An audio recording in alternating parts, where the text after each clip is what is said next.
Πιστεύω εις ένα Θεόν, Πατέρα Παντοκράτορα, ποιητήν ουρανού και γης, ορατώνται πάντων και αοράτων, και εις ένα Κύριον Ιησούν Χριστόν, τον Υιόν του Θεού τον μονογενή, τον εκ του Πατρός γεννηθέντα προπάντων των αιώνων. Φως εκ φωτός, Θεόν αληθινών εκ Θεού αληθινού, γεννηθέντα ου ποιηθέντα, ομοούσιον το Πατρί, διού τα πάντα εγένετο.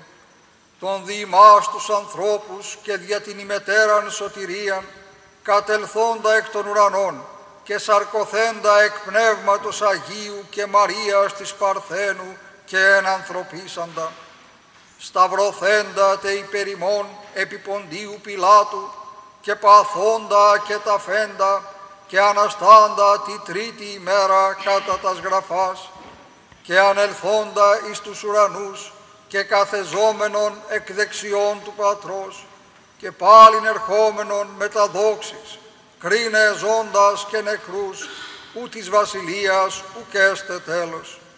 Και εις το Πνεύμα το Άγιον, το Κύριον, το ζωοποιόν, το εκ του Πατρός εκπορευόμενον, το Συμπατρί και Υιό συμπροσκυνούμενον και συνδοξαζόμενον, το λαλήσαν δια των προφητών.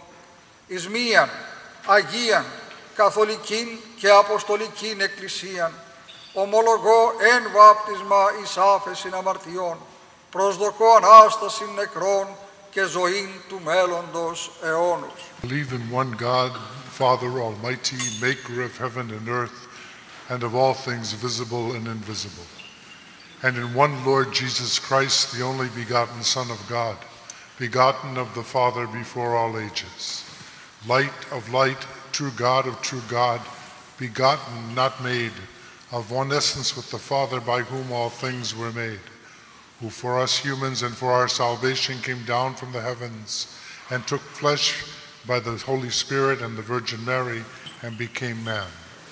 He was crucified for us under Pontius Pilate. He suffered and was buried.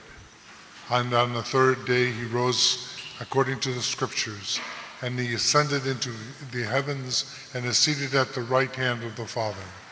And he will come again with glory to judge the living and the dead, and his kingdom will have no end. And the Holy Spirit, the Lord, the giver of life, who proceeds from the Father, who together with the Father and the Son is worshipped and glorified, who spoke through the prophets. I believe in one holy Catholic and Apostolic Church. I acknowledge one baptism for the remission of sins. I expect the resurrection of the dead and the life of the age to come. Amen.